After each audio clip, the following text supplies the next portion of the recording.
श्री गणेशाय नमः। श्रावण कृष्ण गणेश चतुर्थी व्रत कथा।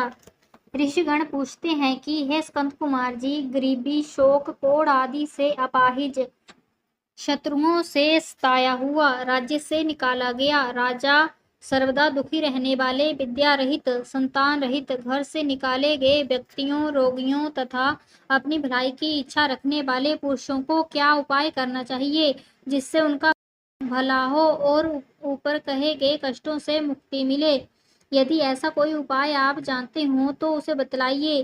स्वामी कार्तिकेय जी ने कहा, हे ऋषि, आपने जो सवाल किया है उसके निवारण हेतु मैं आप लोगों को एक शुभदायक व्रत बतलाता हूँ, उसे सुनिए।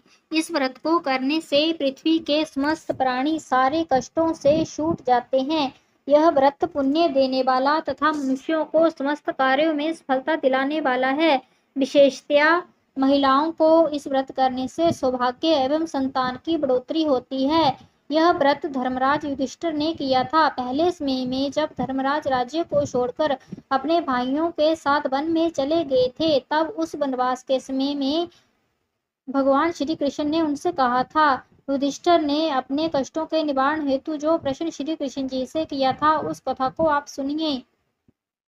युधिष्ठिर पूछते हैं कि हे पुरुषोत्तम, ऐसा कौन सा उपाय है जिससे हम उपस्थित हुए कष्टों से छूट सकें? हे गदाधर, आप अंतर्यामी हैं, हमें भविष्य में कोई कष्ट ना उठाना पड़े, ऐसी युक्ति बतलाइए। स्कंद कुमार जी कहते हैं कि जब धीरज रखने वाले युधिष्ठिर कोमल भाव से हाथ जोड़कर बार बार अपने दुखों के नष्ट होने का उपाय पूछने लगे, तब भगवान श्री कृष्ण जी ने कहा, हे राजन, सब तरह की इच्छाओं को पूरा करने वाला एक गुप्त व्रत है। इस व्रत के बारे में मैंने आज तक किसी को नहीं बतलाया है। हे राजन, पुराने समय में सतयुग की बात है कि पर्वतों के राजा हिमाचल की सुंदर कन्या पार्वती जी ने शंकर जी को अपने स्वामी के रूप में प्राप्त करने के लिए घने वन में जाकर कठिन तपस्या की, परंतु शंकर भगवान प्रसन्न होकर उपस्थित नहीं हुए। पार्वती जी ने अनादि काल से उपस्थित गणेश जी का ध्यान किया। गणेश जी को उसी पल उपस्थित देखकर पार्वती जी ने उनसे पूछा कि मैंने कठिन मुश्किल से प्राप्त होने वाली लोमहर्षक तपस्या की, किंतु अपने प्यारे भगवान शिव को प्राप्त न कर सकी। वह कष्टों का नाश करने वाला चमत्कारी व्रत जिसे नारद जी ने कहा है और जो आपका ही व्रत कहलाया जाता है, उस पुराने व्रत के सार को आप मुझसे कहिए। पार्वती जी की बात सुनकर उसी समय सिद्धि देने वाले गणेश जी उस संकट नाशक शुभ फल देने वाले व्रत को बताने लगे।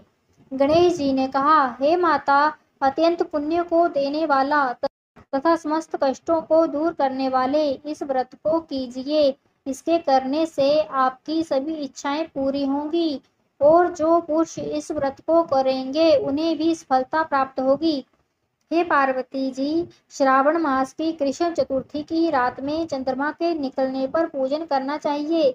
उस दिन सुबह प्रतिदिन के कार्यों से निश्चिंत होकर हृदय में प्रण करें कि जब तक चंद्रमा नहीं निकलेगा मैं बिना आहार के रहूंगी और गणपति जी की पूजा करके तभी भोजन करूंगी।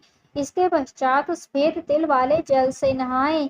इसके पश्चात मेरी पूजा करें। सोने, चांदी, तांबे अथवा मिट्टी के घड़े में जल भरकर उस पर गणपति जी की मूर्ति रखें तथा घड़े को कपड़े से ढक 8 दल वाले कमल की शक्ल बनावें और उसी पर मूर्ति को रखें। इसके बाद षोडशोपचार विधि से भक्ति सहित पूजा करें। मूर्ति का ध्यान इस प्रकार करें, हे लंबोदर, 4 हाथों वाले, 3 नेत्रों वाले, लाल रंग वाले, हे नीले रंग वाले शोभा के भंडार, प्रसन्न मुख वाले गणेश जी, मैं आपका स्मरण करता हूँ। हे गणपति जी, मैं आपको बुलाता हूँ। हे विघ्न विनाशक, आपको नमस्कार करता हूँ। यह आसन है। हे लंबोदर, यह आपके लिए पाद्य है। हे उमापुत्र, यह आपके लिए अर्घ है। हे वक्रतुंड, यह आचमन करने के लिए जल है।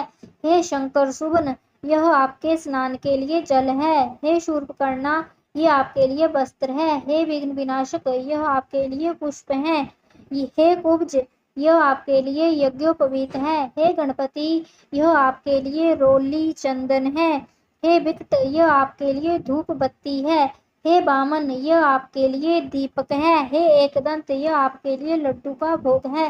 हे गजानन, यह आपके लिए फल है। हे विघ्नहर्ता, यह आपके लिए तांबूल है। हे सर्वदेव, यह आपके लिए प्रदक्षिणा है। हे गजवदन, यह आपके लिए मेरा नमस्कार है। के पश्चात क्षमा मांगे। इस प्रकार षोडशोपचार विधि से पूजा करके तरह तरह के खाने वाले पदार्थों से भगवान गणपति जी का भोग लगाएं। हे देवी, देसी घी में 15 लड्डू बनावें। पहले गणपति जी को लड्डू चढ़ाकर उसमें से 5 लड्डू ब्राह्मण को दे दें। यथाशक्ति दक्षिणा देकर चंद्रमा के अर्घ देवें। इसके बाद 5 लड्डू स्वयं खाएं। फिर हे देवी, तुम सब तिथियों में सबसे उत्तम हो, गणेश जी की बहुत प्रिय हो। हे चतुर्थी, हमारे द्वारा दिया गया अर्घ स्वीकार करो। तुम्हें नमस्कार है। क्षीर सागर से पैदा हुए हे लक्ष्मी के भ्राता, हे रजनीचर, हे शशि, मेरे द्वारा दिए गए अर्घ को स्वीकार करो। गणपति जी को इस प्रकार प्रणाम करें। हे गजानन, आप समस्त कामनाओं को पूरा करने वाले हैं, आपको प्रणाम है। हे कष्टों के नाशक, हे द्विजराज, आपको प्रणाम करता हूँ। आप बिल्कुल देवता के समान हैं। गणपति जी के हर्ष के लिए हम आपको लड्डू दे रहे हैं। आप हम दोनों के कल्याण हेतु दक्षिणा सहित इन 5 लड्डुओं को ग्रहण करें। हम आपको प्रणाम करते हैं। इसके पश्चात ब्रह्मा भोज कराकर गणपति जी से प्रार्थना करें। यदि यह सब कार्य करने में असमर्थ हो तो अपने बंधु बांधव सहित दही एवं पूजा में कहे गए पदार्थ का आहार करें। प्रार्थना के पश्चात अपने गुरु को अन्न, वस्त्र एवं दक्षिणा सहित मूर्ति का विसर्जन करें। विसर्जन इस प्रकार करें कि हे देवों में श्रेष्ठ गणपति जी, आप अपने स्थान को प्रस्थान कीजिए तथा इस व्रत व पूजा के फल को दीजिए। हे अच्युतसुते, इस तरह समस्त जीवन गणेश चतुर्थी का व्रत करना चाहिए। यदि जीवन पर्यंत ना कर सकें तो 21 वर्ष तक करें। यदि इतनी भी ना हो सके तो वर्ष के किसी एक माह को यह व्रत करें और श्रावण चतुर्थी को इस व्रत का उद्यापन करें। बोलो गणपति भगवान की जय।